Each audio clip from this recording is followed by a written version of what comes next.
estaremos premiando los 3 primeros equipos de estas Olimpiadas. El campamento con las Olimpiadas de Brigadas de Emergencia ha cumplido la expectativa tanto personal como de todos los participantes. Las personas que hacemos parte del grupo 7 nos hemos sentido acogidos por Positiva, encontrando instructores con conocimiento amplio, lo cual lo transmiten de forma eficaz y eficiente. Ese trabajo en equipo yo creo que es emocionante y se aprende mucho porque es aprender a liderar, que es algo muy difícil, aprender a escuchar, que es algo mucho más difícil, pero sobre todo yo creo que lo que pasó en el campamento en general fue poder disfrutar en general todas las actividades, vivirlas al máximo. Realmente es una experiencia maravillosa, grandiosa, es la viva respuesta de cuando nos lo proponemos de corazón lo logramos. Este es mi equipo, este premio es por ellos, es para la brigada que está ya esperándonos, somos 34 y todos tenemos todas las capacidades y funcionalidades para hacerlo y marcar la diferencia. Gracias por estos espacios, gracias por fortalecer nuestros conocimientos y vamos a seguir marcando la diferencia en esta brigada de Red Salud.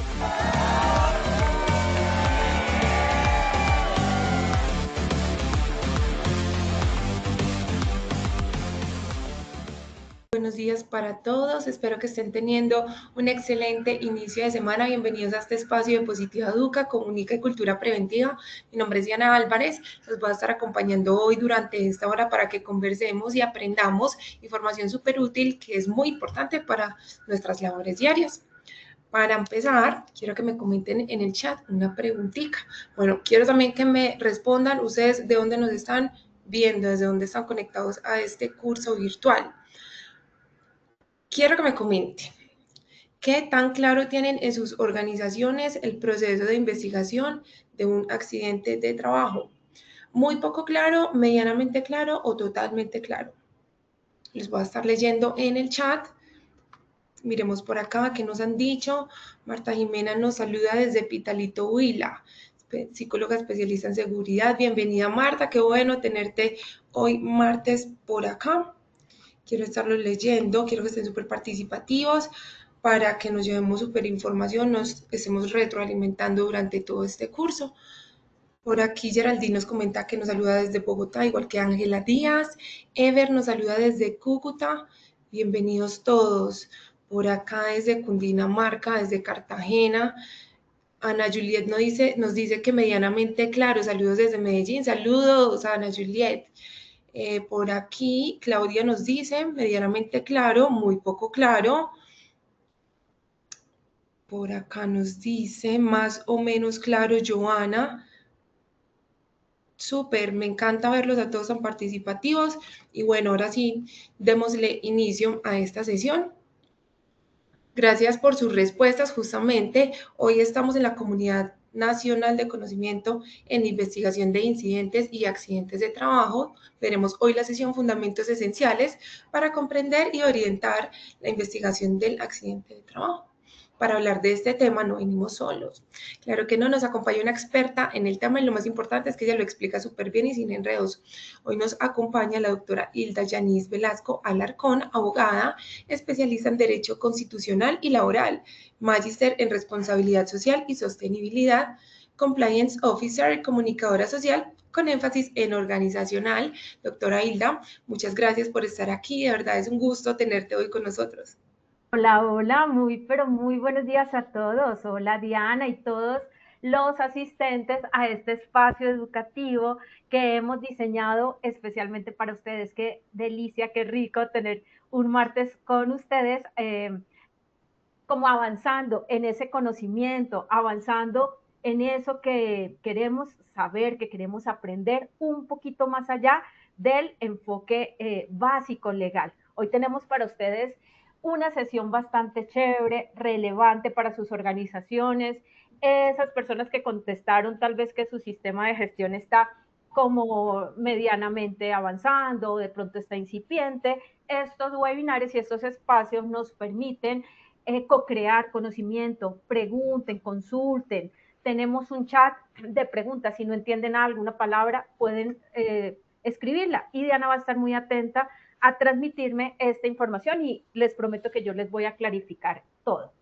Esta primera sesión vamos a hablar de la fundamentación esencial para comprender y orientar un proceso de investigación de accidentes. Hoy vamos a conversar lo que es el accidente de trabajo, las excepciones, y vamos a conversar un poquito sobre la base de la resolución 1401 de 2007, que nos da toda la perspectiva de la investigación. Y les voy a dar detalles para que no les pase a ustedes, para que no les pase a sus empresas y que no cometan de pronto errores que después nos pueden costar multas o demandas. En la sesión 2 vamos a conversar sobre unos pasos claves para estructurar la investigación. Entonces les voy a enseñar a hacer un documento probatorio. La investigación del accidente es un documento con fuerza legal. Entonces en la sesión 2 vamos a enfocarnos en eso. En la 3 los voy a llevar para cómo transformar el reporte de accidente de trabajo realmente como en algo, un insumo relevante para la mejora continua, para que no solamente sea reportar el FURAT a la ARL o a la EPS, sino qué nos está enseñando esto y qué debemos hacer para evitar la recurrencia. En la sesión 4, amigos queridos, vamos a conversar sobre el documento final de la investigación, como les dije. En la 5 vamos a hablarlo desde la investigación de accidentes en tareas de alto riesgo.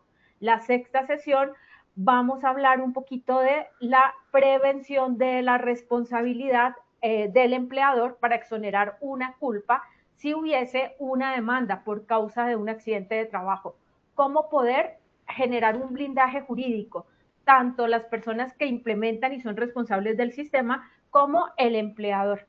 En la 7 vamos a hablar ya de un tema súper importante que me parece clave. ¿Qué pasa si hay un accidente grave o una fatalidad que debemos reportarla al Ministerio de Trabajo? ¿Qué pasa en ese momento? ¿Qué nos puede pedir el Ministerio de Trabajo cuando apertura una investigación oficiosa? Y nosotros qué le debemos responder y cómo hacerlo. Y en la última sesión con la que clausuraremos esta comunidad, vamos a conversar de algo que se llama concurrencia de culpas frente al nexo causal de los accidentes graves y mortales. Si ustedes están muy pilos, muy activos en esta comunidad, en estas 8 sesiones, les prometemos que van a aprender muchas cosas más allá de lo básico legal. Esa es nuestra promesa. Y bueno, vamos a empezar con una cosa chévere, una actividad que en lo personal me gusta, es la evaluación, en la que vamos a plantearles unas preguntas. Ya Dianita les va a explicar de qué trata esta evaluación y ustedes en el chat nos van a ir respondiendo. Dianita, sigamos. Claro que sí, doctora Hilda. Sigamos entonces con este primer sondeo. Ya calentamos motores con la primera pregunta, entonces entremos en materia ahora sí. Los queremos ver muy participativos y queremos saber los conocimientos previos que tienen sobre hoy. Entonces, respondan y voten las siguientes preguntas en pantalla. La primera pregunta que tenemos es: ¿el accidente por causa de trabajo es una relación indirecta con la labor contratada? A, falso; B, verdadero. Esperaremos unos segundos a que ustedes dejen sus respuestas en pantalla. Las respuestas quedaron de la siguiente manera: A, falso, obtuvo un 81%, B, verdadero, obtuvo un 19%. Sigamos entonces con la segunda pregunta, que dice: ¿el empleador debe reportar el accidente de trabajo a través del FURAT dentro de A, los 2 días hábiles siguientes de ocurrido el evento; B, las 48 horas siguientes de ocurrido el evento; o C, las 24 horas siguientes de ocurrido el evento? Esperaremos unos segundos para ver sus respuestas. Las respuestas quedaron de la siguiente manera: A, los 2 días hábiles siguientes de ocurrido el evento, 33%. La respuesta B, las 48 horas siguientes de ocurrido el evento, 33%. La respuesta C, 24 horas siguientes después de ocurrido el evento, con un 33% también. Tenemos en esta pregunta un empate. Sigamos entonces con la tercera y última pregunta. La investigación de los incidentes y accidentes de trabajo debe realizarse dentro de A, los 15 días calendarios de la ocurrencia, B, los 15 días siguientes a la ocurrencia; C, los 10 días siguientes a la ocurrencia. Esperaremos de nuevo unos segundos a que ustedes dejen sus respuestas en pantalla. resultados quedaron de la siguiente manera. A, los 15 días calendario a la ocurrencia, 39%. B, los 15 días siguientes a la ocurrencia, 33%. Y finalmente C, los 10 días siguientes a la ocurrencia, 27%. Muy bien, hemos llegado al final de este primer sondeo. Vamos entonces con la realización de nuestro tema. Doctora Hilda, este espacio todo tuyo, te escuchamos. Gracias, Dianita, y todos los que se dieron la oportunidad de participar en el sondeo, y se me hace súper curioso ese empate de la pregunta, de las respuestas número 2. Ya les voy a clarificar, porque la idea es que no tengamos baches, que no tengamos dudas, porque recuerden que el proceso de investigación de accidentes y el reporte, la notificación del FURAT a la ARL y a la EPS tiene unos tiempos de ley, entonces no deberíamos estar pasándonos de esos tiempos. Ya les voy a aclarar esto. Y para continuar, quiero hacer mención de esta frase de Henry Ford. A mí me encantan todas las enseñanzas que Henry Ford, el fundador de la Ford, nos dejó con todo su proceso de errar, caer, pero volverse a levantar. Y él nos decía que el único error real es aquel del que no aprendemos nada. Y esto tiene todo el sentido, porque no, el tema y lo mal no está en errar, porque a todos nos sucede. Todos somos seres humanos. En algún momento erramos, fallamos, pero lo malo está en no subsanar, en no corregir, en no aprender de ese error. Y siento que las investigaciones de accidentes de trabajo bien fundamentadas nos llevan a subsanar. Como les digo, el pecado no está en equivocarnos, el pecado está en no corregir. Y Henry Ford transformó los errores en pilares de éxito. Y me parece muy chévere porque su filosofía se basaba en que realmente el fracaso es una oportunidad para levantarnos más fuerte. Entonces, ¿qué aprendemos nosotros cuando hay una lesión, cuando hay un evento, cuando hay un accidente? ¿Permitimos que las cosas sigan su curso de esa manera o hacemos algo para evitar un daño futuro?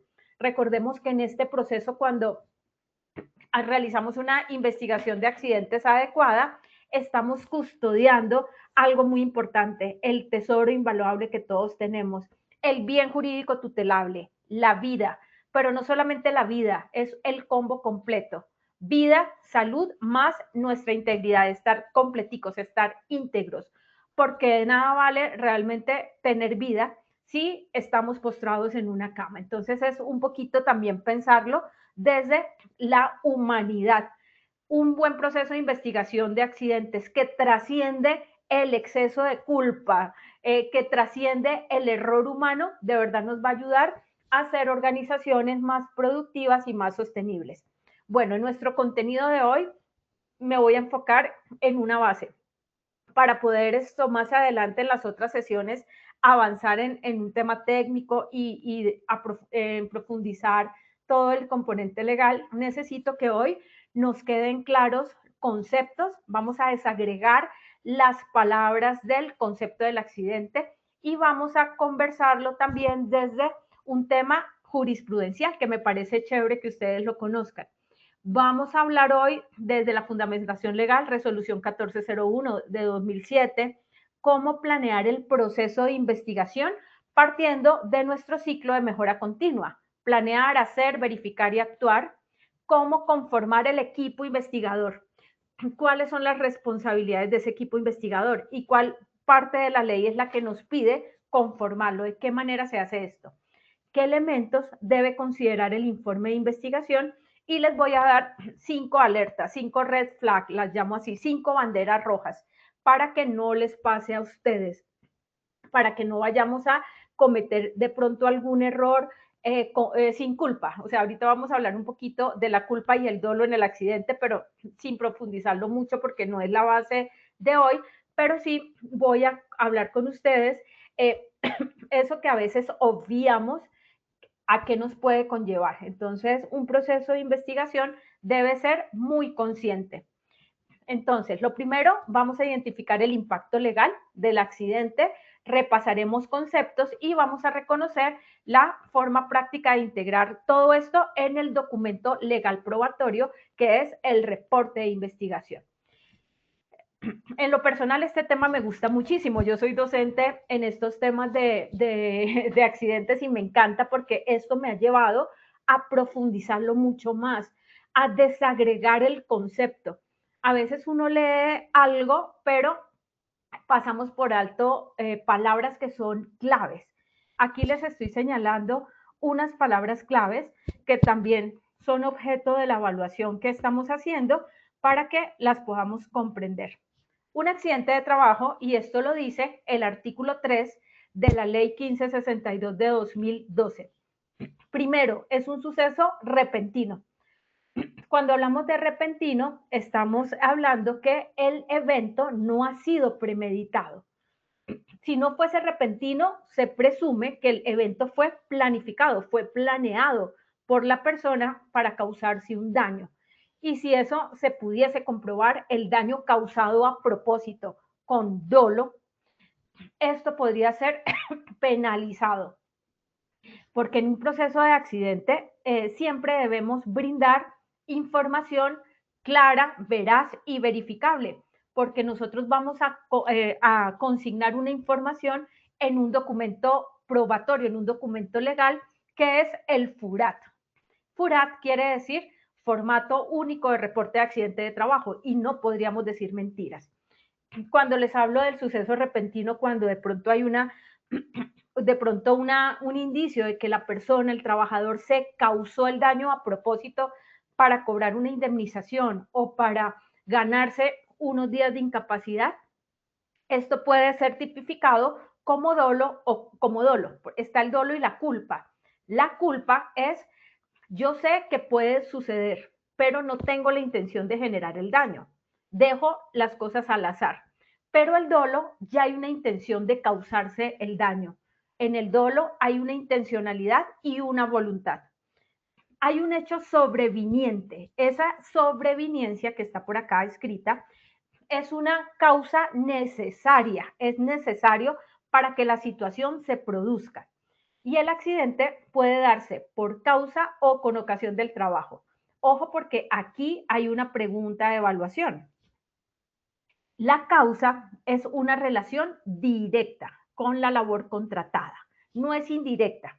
Indirecto es con ocasión. Entonces, he sido contratado como, no sé, ayudante o como almacenista. Y en función de ese trabajo en el almacén, se cayó una caja y me golpeó el pie derecho. Es una relación directa con la labor que me han contratado. Y con ocasión, pongan en su mente una mnemotecnia. Ocasión es igual a subordinación. No necesariamente yo debo estar en función del trabajo, o no necesariamente estoy en horario de trabajo, de pronto no estoy en las instalaciones de la empresa, pero estoy cumpliendo una orden del empleador. Ya les voy a explicar qué significa empleador en este contexto. Entonces, la relación indirecta, la ocasión, es una relación de subordinación. En este contexto, el accidente debe generar un daño a la salud, una perturbación funcional, invalidez, la muerte. Si no hay daño a la persona, se presume un incidente. La diferencia entre accidente de trabajo e incidente es: el incidente también es un suceso repentino, pero en condiciones levemente diferentes pudo causarle daño a la persona. El mismo almacenista que les estoy diciendo y el ejemplo que les estoy dando, el almacenista está realizando un proceso de inventario en la bodega, se cayó la caja. El almacenista estaba unos centímetros al lado de la caja, o sea, la caja no lo golpeó.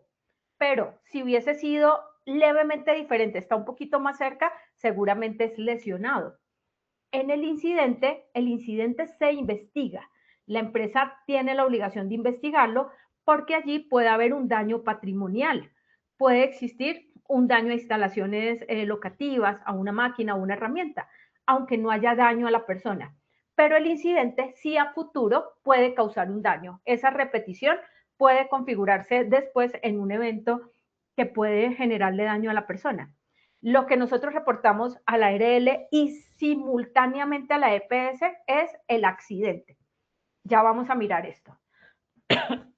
Hay un tema que me encanta y me gusta explicárselos, es el nexo causal.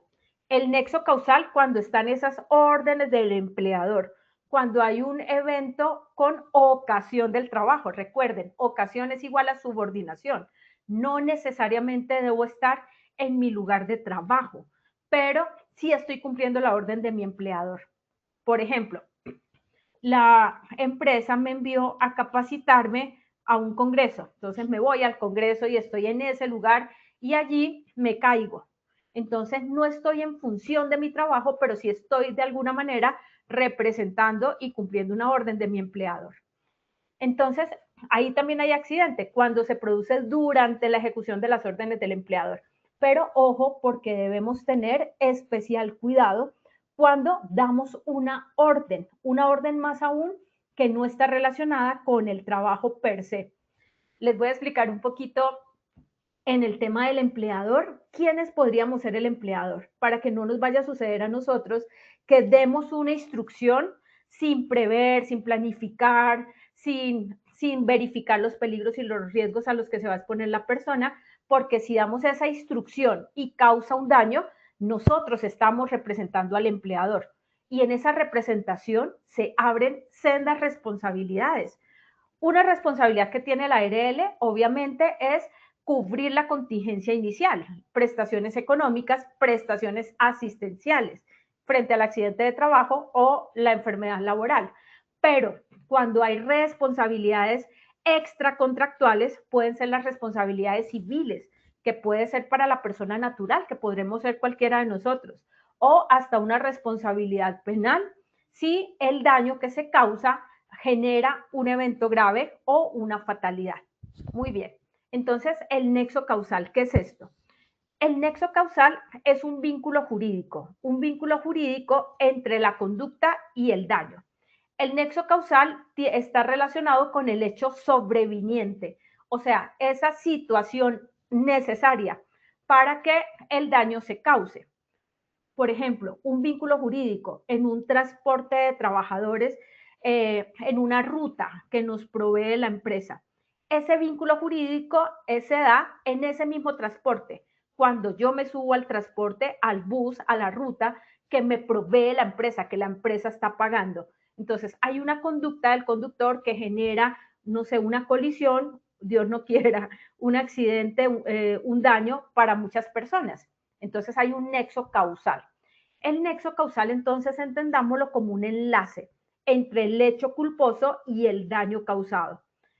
Aquí habla del hecho culposo. Recuerden, en responsabilidad penal, la culpa es tuve el conocimiento que esa situación podría presentarse, pero no tuve la intención que el daño se generara.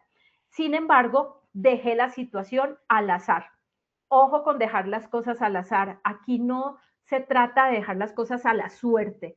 Cuando se trata de asegurar las vidas, que es como les decía, bien jurídico tutelado, que es nuestro tesoro más grande, tenemos que asegurarnos que las condiciones, el contexto y el entorno estén dados de manera adecuada, con barreras suficientes y necesarias por si la persona se distrae. Puede ser que yo vaya bajando las escaleras, no sé, chateando con el celular y me resbalo. Entonces, eso es una conducta, un comportamiento mío como persona natural, pero la empresa sí debe disponer de barreras, lo que me puede proteger, que es, por ejemplo, un pasamanos al lado y lado para poderme sostener y no caerme. Este vínculo causal es indispensable para identificar la conducta directa, necesaria y determinante del daño. Cuando las ARLs revisan y verifican si el accidente sí es de trabajo y no es accidente común, siempre revisan el nexo causal. Para quienes son así súper curiosos y les gusta leer y aprender un poquito más, quiero dejarles de referencia esta sentencia que me parece súper chévere, la sentencia de tutela de la Corte Constitucional, la 432 de 2013, que nos habla sobre precisamente ese nexo causal. Nos habla, y el resumen así grandísimo que se los titulé, es probar el origen laboral y el nexo causal del accidente. Cuando uno lee sentencias, yo digo, y esto se lo digo a ustedes así como una infidencia, es una forma chévere de aprender hasta argumentar, a redactar y a ir un poquito más allá de lo básico legal, para que seamos curiosos y leamos sentencias. Y las sentencias es lo que siempre va a cubrir el vacío jurídico que dejan las leyes o las resoluciones o la normativa legal. Concepto de accidente grave. Este concepto es súper importante porque dentro de la connotación del accidente de trabajo podría ser el accidente grave.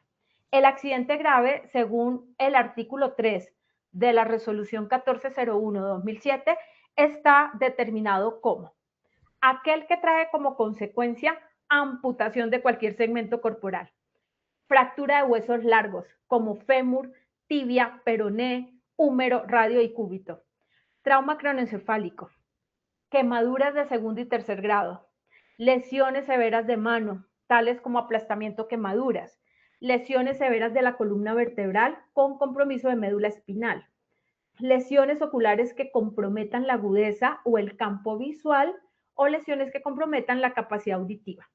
Entonces, aquí hay unas cosas de verdad importantes para que lo determinemos, porque de pronto aquí en este espacio y en esta comunidad pueden haber médicos, pero no todos somos médicos.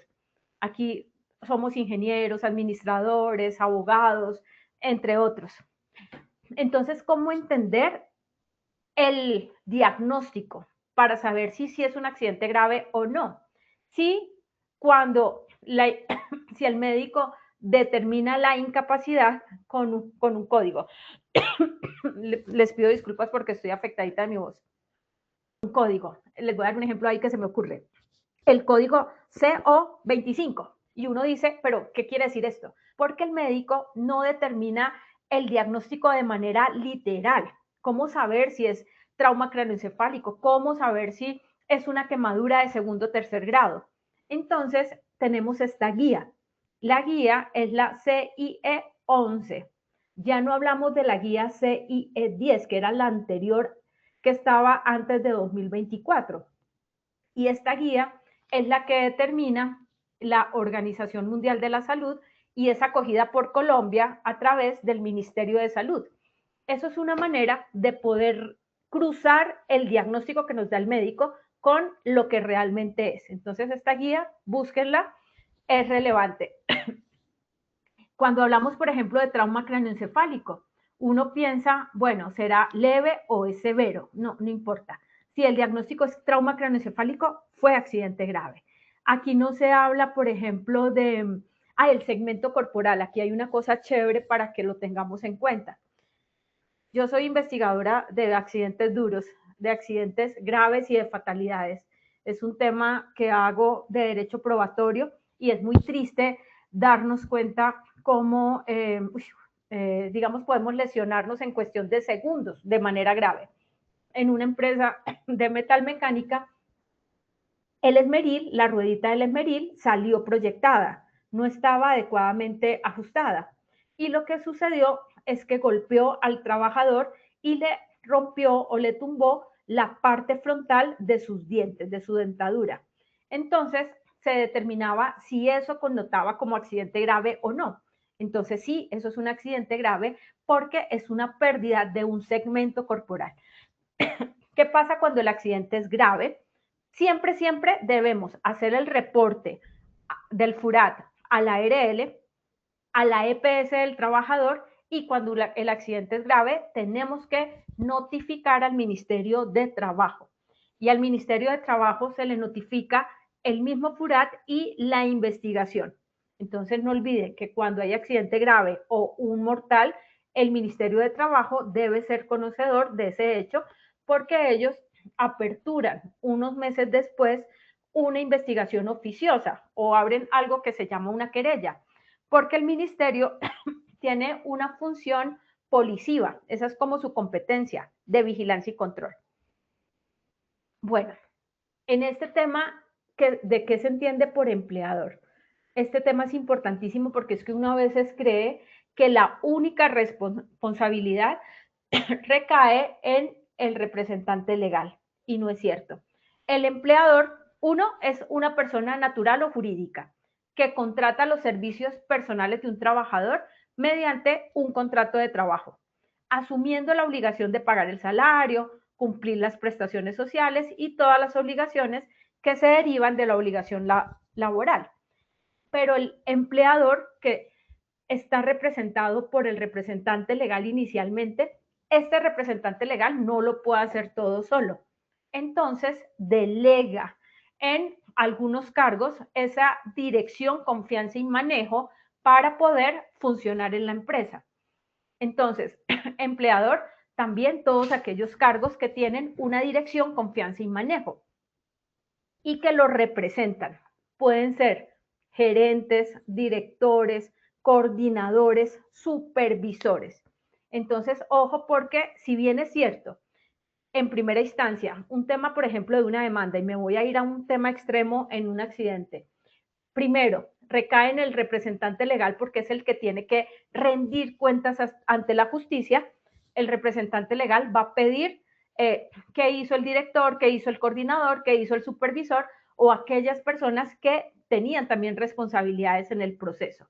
Entonces, ojo con esto, todos tenemos una representación tácita en la previsión de los riesgos y los líderes de proceso, los gerentes, los supervisores, los coordinadores, no es dar instrucciones por darlas, es dar instrucciones de manera consciente. Ojo porque aquí hay una responsabilidad objetiva.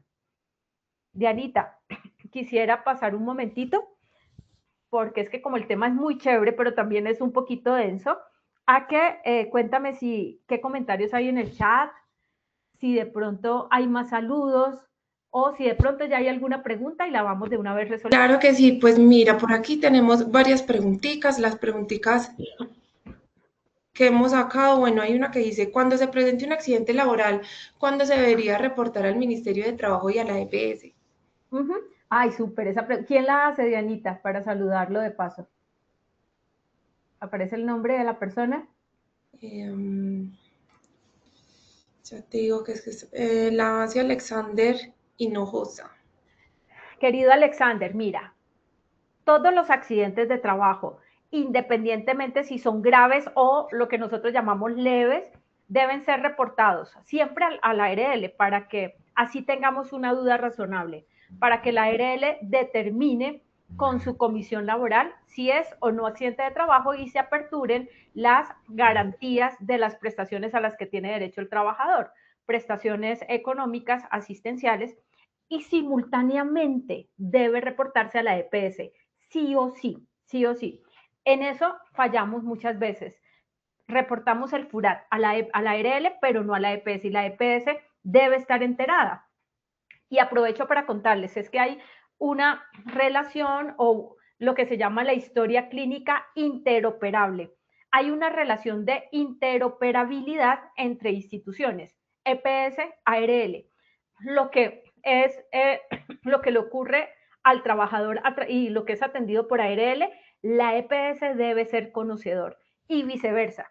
Si la EPS trata algún tema derivado de ese accidente de trabajo, la ARL debe ser conocedor por esa interoperabilidad, ¿cómo se dice? Interoperabilidad entre instituciones. Y el accidente grave o el fatal se le reporta al Ministerio de Trabajo. No hacerlo al Ministerio de Trabajo nos pueden decretar omisión o negligencia. La omisión y la negligencia son sancionados y hay el ministerio puede hacer un proceso de investigación, un debido proceso y nos podrían causar multas que podrían ir entre multas económicas, cierres parciales de una empresa, cierres de áreas o cierres totales de una empresa. Listo, Dianita, tenme las otras preguntas y más adelante las seguimos contestando. Bueno, gracias Alexander por tu pregunta. ¿Qué no es accidente de trabajo? Ojo con esto.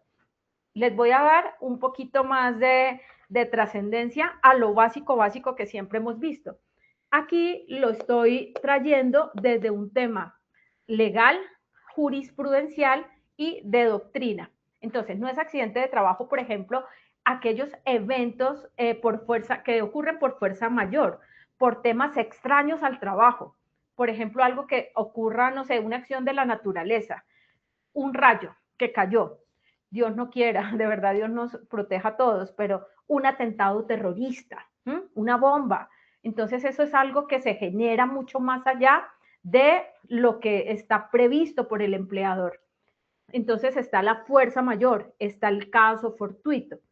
La fuerza mayor siempre debemos entenderlo como una causa antropológica, causado por el hombre. Y la fuerza mayor es causado por el hombre. El caso fortuito es causado por la naturaleza.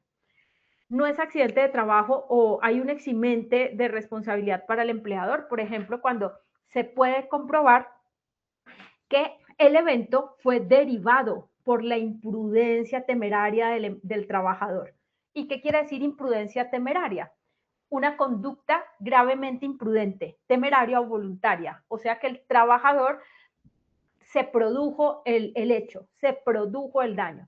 Y cuando esto es comprobado, ahí está la teoría de la culpa grave de la víctima, donde si se puede determinar que hubo una lesión con dolo, o sea, recuerden que dolo es una intencionalidad de generarse el daño. El trabajador podría quedar sin esas prestaciones, sin esas garantías prestacionales, prestaciones económicas y asistenciales cuando esto es comprobado. Y el empleador comprobar esto, que fue el hecho causado por el trabajador, lo exime de responsabilidad. Ojo con eso porque en un proceso de estos que es delicado, este tema de reportar accidentes, de hacer análisis de accidentes, siempre estos son documentos legales, son documentos probatorios, son dineros públicos y no podemos entrar a decir mentiras ni ajustar algo que no ha sido. La información que se entregue siempre debe ser clara, veraz y verificable.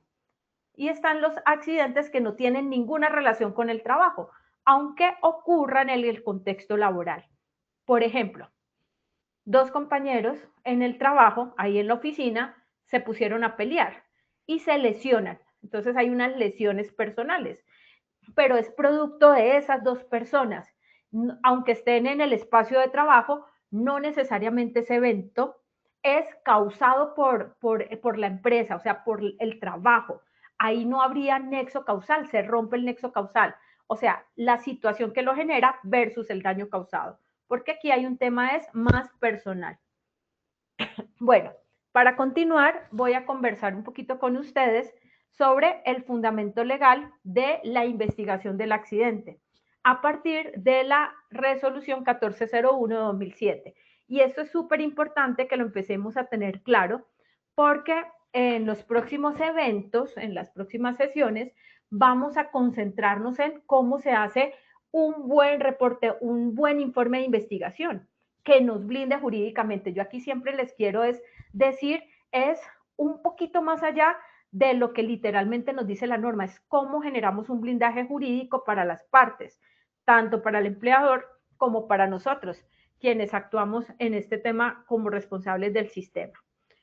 Entonces, esta resolución fue publicada, miren, hace cuántos años, desde el 24 de mayo de 2007, el medio de publicación oficial es el Diario Oficial, aquí les pongo el número del Diario Oficial donde está, es emitida por el Ministerio de Trabajo, tiene una jerarquía normativa legal y tiene 16 artículos.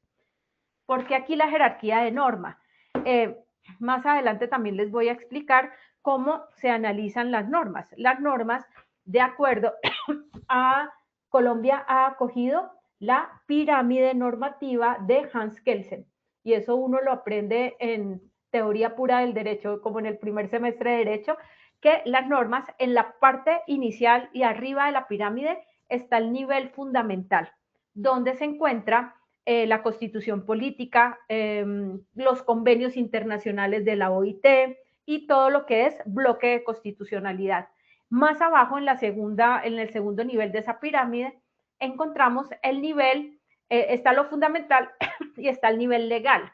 En el nivel legal están las leyes, los decretos leyes, las resoluciones, están básicamente esto. Entonces, en el nivel legal está esta resolución y abajo, en la parte sublegal, encontramos los reglamentos de la empresa, los contratos que se suscriben con la empresa o contratos con los clientes. Encontramos circulares normativas del Ministerio de Trabajo. Y también estando en el nivel sublegal, es vinculante, o sea, es imperativo ese cumplimiento. En esta resolución, las disposiciones nos aplica a empleadores públicos y privados, a trabajadores dependientes e independientes, a contratantes de personal bajo modalidad de contrato civil, comercial o administrativo. Entonces aquí están estos contratistas, estos terceros que la empresa contrata para realizar algún tipo de trabajo. Hay preguntas que me hacen que si el accidente está en función, por ejemplo, de un contrato civil, comercial que se suscribe, o sea, contratante contrata a su gente, a su contratista, y su contratista a la vez contrata a sus empleados. Ahí el empleador es el contratista, es el empleador de su gente, pero hay una responsabilidad solidaria del contratante y si hay un accidente de trabajo, debemos exigir que nos cuenten cuál fue el resultado de la investigación del accidente y las medidas de prevención para evitar recurrencia. Están las organizaciones de economía solidaria, agremiaciones, asociaciones que afilian a trabajadores independientes, las ARLs y la Policía Nacional. Y en el objeto está que hay unos requisitos mínimos para realizar esa investigación, unos mínimos. Y esa investigación es del incidente y del accidente de trabajo. Generalmente uno solo se concentra en hablar de investigar el accidente, pero no, el incidente también debe ser investigado porque esa recurrencia de incidentes al final termina generando un daño en las personas. ¿Y aquí qué vamos a hacer? Es identificar causas, hechos, situaciones que los han generado. Para ello debemos contar con metodologías. La metodología que la empresa utilice, que puede ser árbol causal, diagrama causa-efecto, que es el famoso espina de pescado, puede ser utilizando un instrumento que puede ayudarnos a través de una lluvia de ideas. El tema de metodologías lo vamos a ver en otra sesión. Y siempre lo que debemos buscar es identificar causas para aperturar acciones, acciones preventivas, correctivas y de mejora. Entonces, ¿cómo entender la investigación de los accidentes? Debemos comprender que es un proceso sistemático. Cada vez que ustedes escuchen la palabra sistemático en nuestro sistema de seguridad y salud, pensemos en el ciclo de mejora continua, PHBA, planear, hacer, verificar y actuar, que busca determinar causas básicas, la profundidad, busca determinar la causa raíz y los hechos objetivos que favorecieron la ocurrencia del evento. Esos hechos deben ser objetivos. En estos hechos no partimos de supuestos. Podemos iniciar a través de una hipótesis, sí, pero esa hipótesis debe ser comprobada. ¿Cómo lo comprobamos? A través de evidencia objetiva. En otra sesión miraremos como esa forma de identificar evidencia objetiva. Entonces, ¿qué es lo que vamos a buscar? La causa real, la causa raíz, la causa que nos debe generar una acción correctiva. Y la acción correctiva es mucho más allá de una simple corrección. Entonces, siempre les doy como un ejemplo para entenderlo un poquito más fácil. La persona tiene fiebre. Entonces, esta persona con fiebre se toma unas pastillas, un acetaminofén, para disminuir ese malestar, esa fiebre, pero sigue con la fiebre. 6 horas después, otra vez está de la misma manera. Entonces, tiene que ir al médico y el médico tiene que mandarle a hacer unos exámenes para determinar cuál es la causa de la fiebre. Entonces, no es la fiebre, es la infección.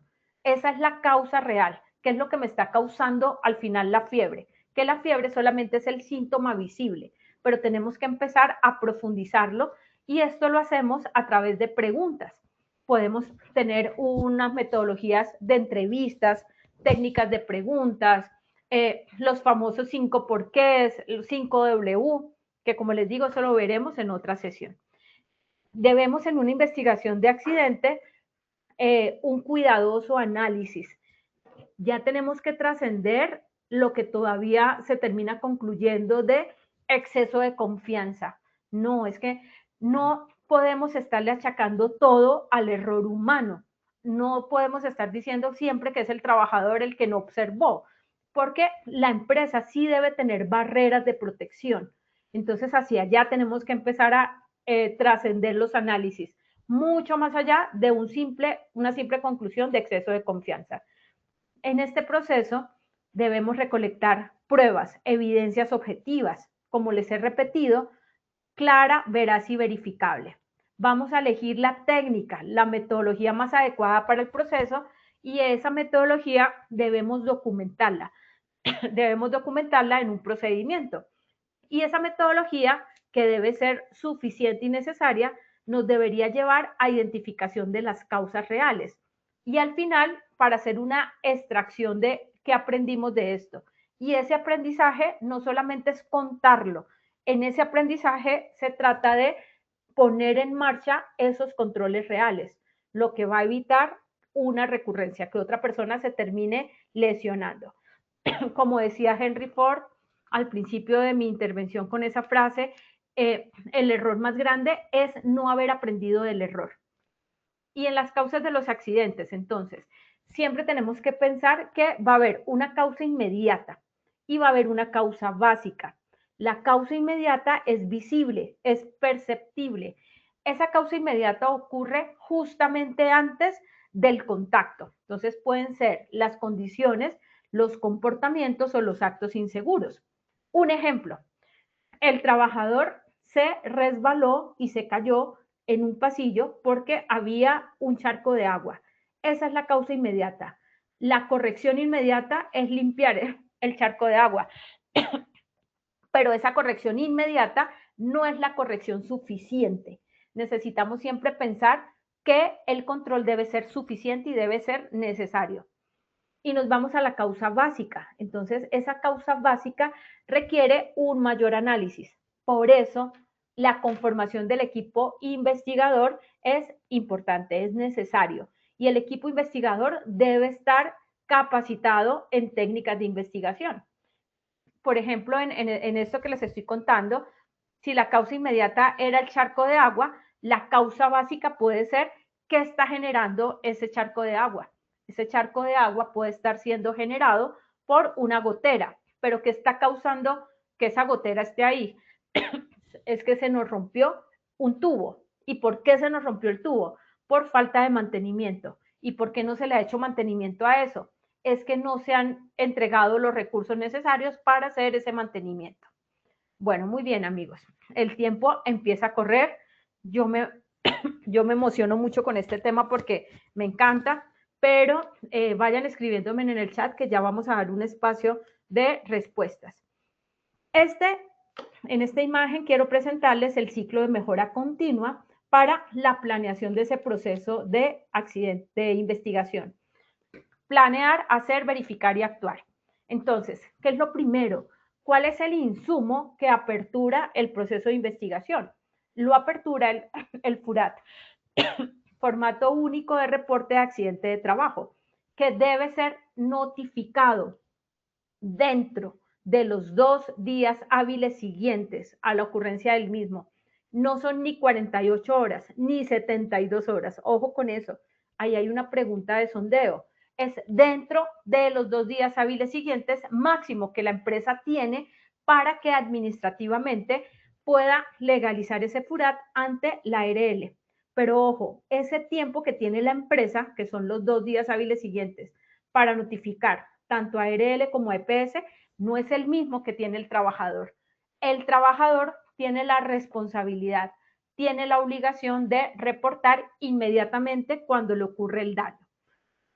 Hay trabajadores que dicen, ay, es que yo tengo 2 días hábiles siguientes para informarlo, por eso vengo 2 días después. No, el trabajador inmediatamente.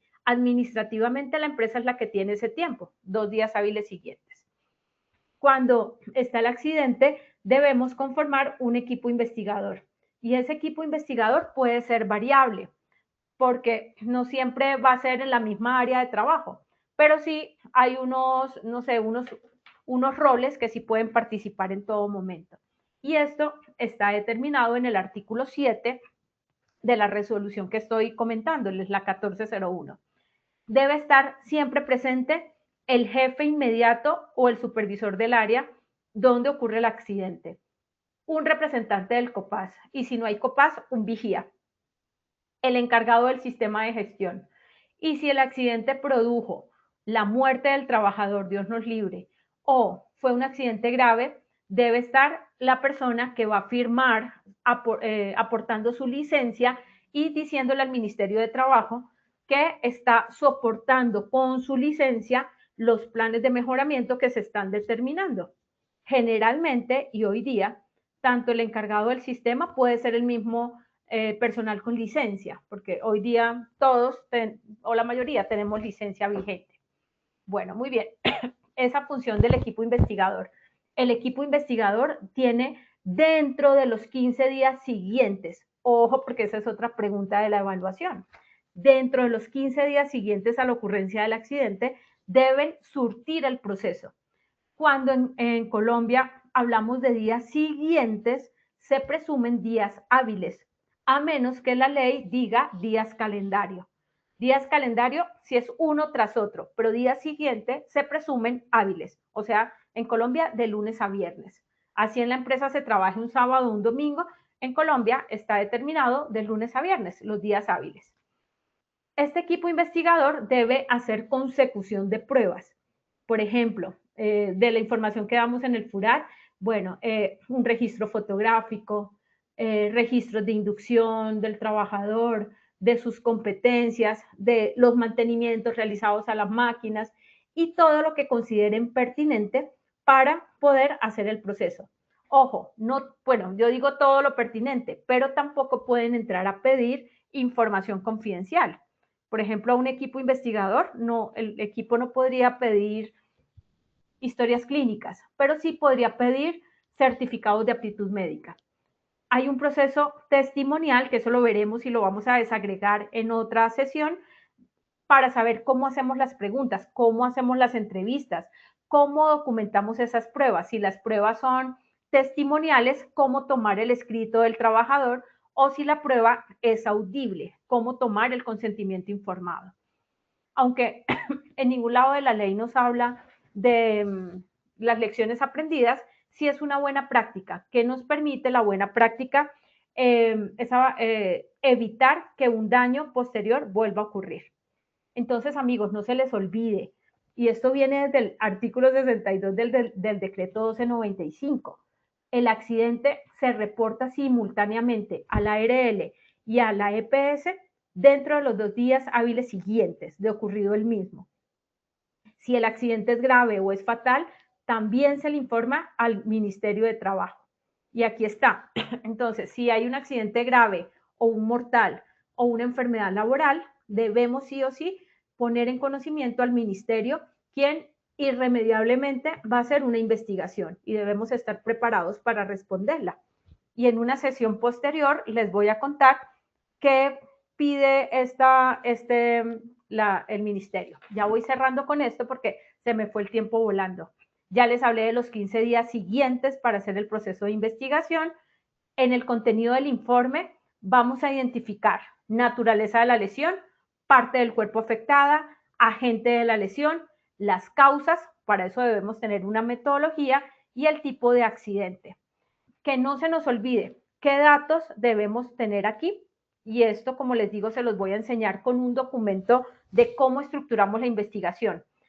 Siempre debemos tener, y ya voy a terminar, Dianita, para que me tengas ahí las preguntas, porque el tiempo me pasó volando. Lugar, dirección, fecha, hora en que se realiza la investigación, nombres, cargos, identificación y firmas de los investigadores y del representante legal. Ojo con esto, muchas investigaciones no tienen la firma del representante legal, entonces nos queda con incumplimiento legal.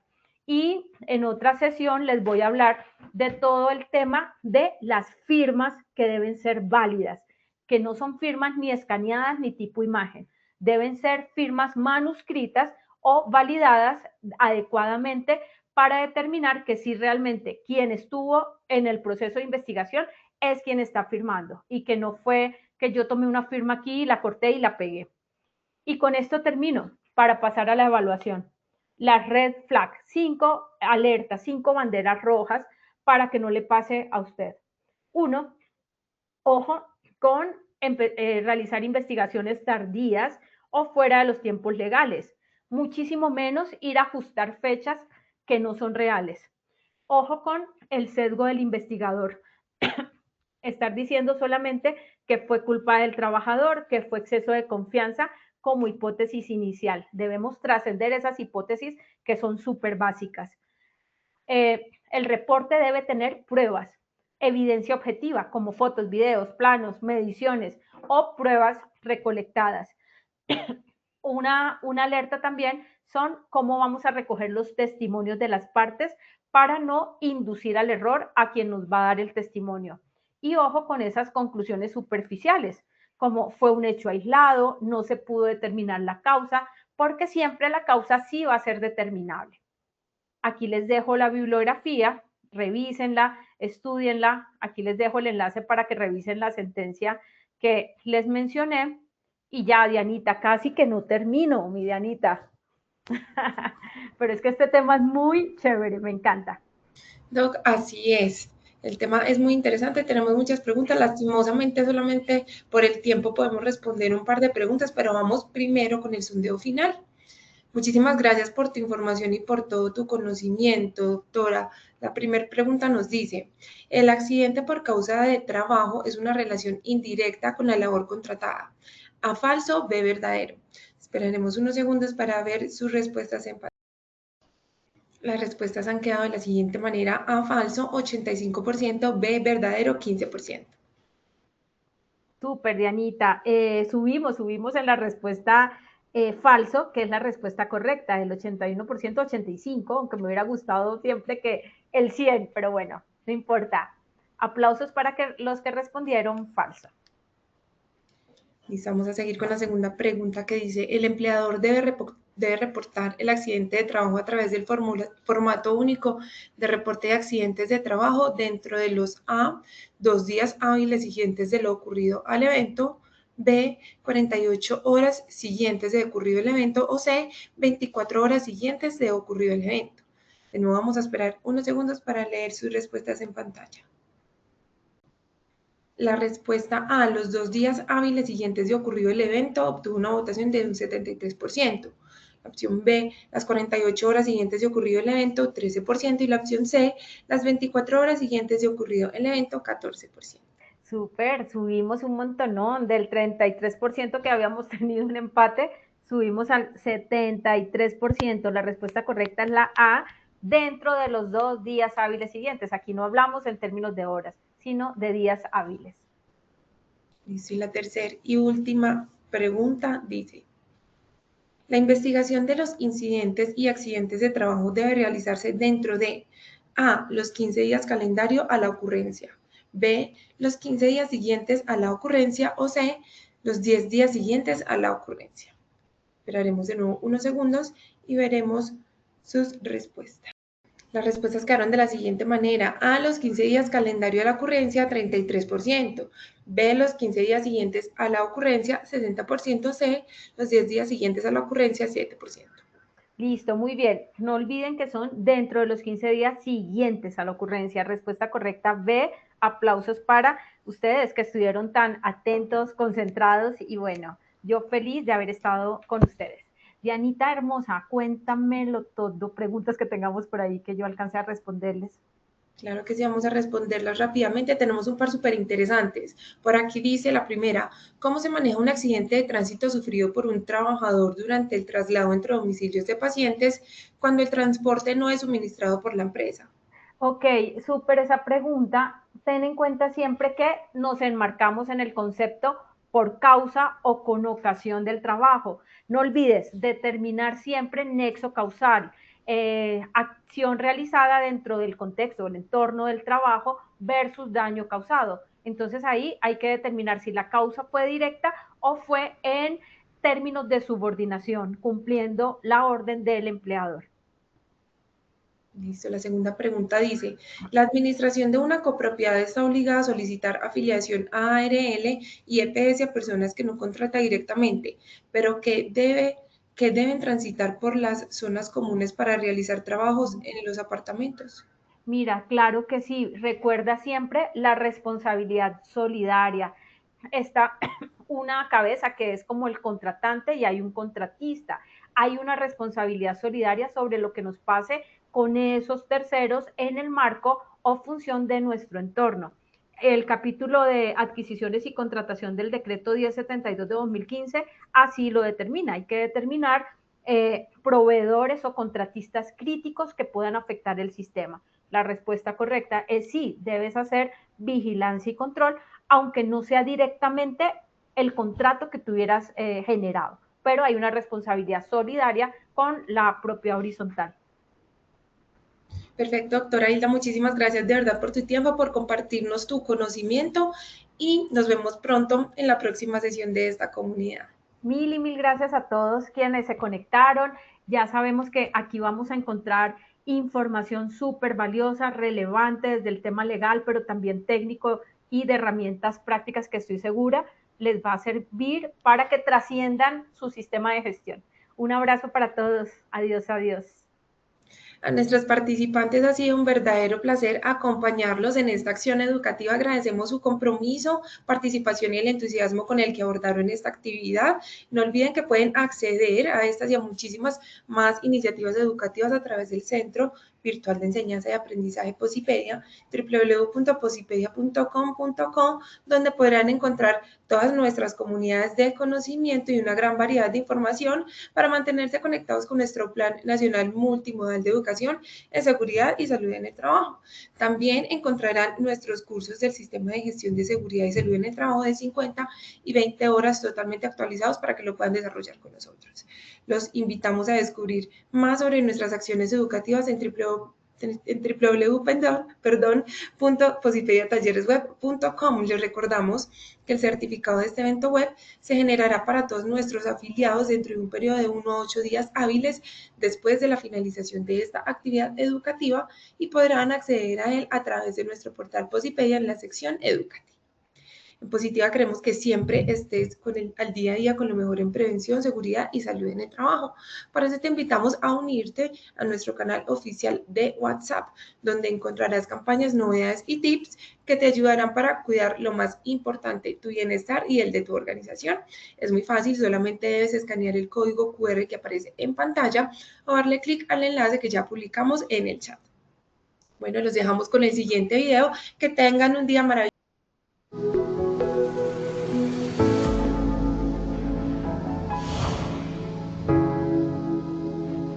Y como en las diferentes ciudades de nuestro país, Barranquilla no es la excepción. Hoy viviremos un día maravilloso acá en este tercer Congreso de la Salud Psicosocial. Pero no seré yo, sino los asistentes de este tercer Congreso los que les contarán todo lo aprendido en los talleres, tanto dinámico como teórico. Así que acompáñenos a vivir esta grandiosa experiencia. En nombre de nuestro presidente José Luis Correa, pues agradecer que tenga en cuenta esta ciudad, a Barranquilla, como siempre, puerta de oro para todos los procesos de innovación en diferentes temas. Mi nombre es Verónica Montero, vengo de Sabana Larga Atlántico representando la IPS Verbo Salud. En el día de hoy he tenido una experiencia súper espectacular y maravillosa con Positiva. De verdad que he aprendido sobre la importancia de la inteligencia emocional y aplicarla en las empresas. De verdad que me llevo un aprendizaje súper valioso, el cual voy a aplicar en la empresa como coordinador de seguridad y salud en el trabajo. Positiva es la mejor opción. Mi nombre es Melissa Rodelo, vengo representando al SENA como instructora. Me ha parecido excelente este Congreso de Salud Mental porque ha sido un espacio muy dinámico donde compartimos en talleres, socializaciones, experiencia con otras personas que vienen de otras empresas, y los coaches han estado excelentes con unos muy buenos temas que podemos aplicar en las organizaciones. Gracias a Positiva por este espacio y por la oportunidad que nos brinda de aprender. Mi nombre es Pablo Barrios, estoy en el Congreso de Positiva y lo que más me ha parecido interesante del Congreso ha sido su dinámica. Es súper fluida, estar de salón en salón y escuchar a todos sus líderes comentándonos el temas. Particularmente me llamó mucho la atención el tema de liderazgo en humanismo y bioética, porque creo que eso es lo que hace falta mucho en las organizaciones. Trabajar en el humanismo, en la parte humana de los trabajadores, es lo más importante ahorita mismo. Muchas gracias, Positiva. En Barranquilla, en el Hotel Country, estamos haciendo ya el cierre de este tercer Congreso Nacional de Salud Psicosocial.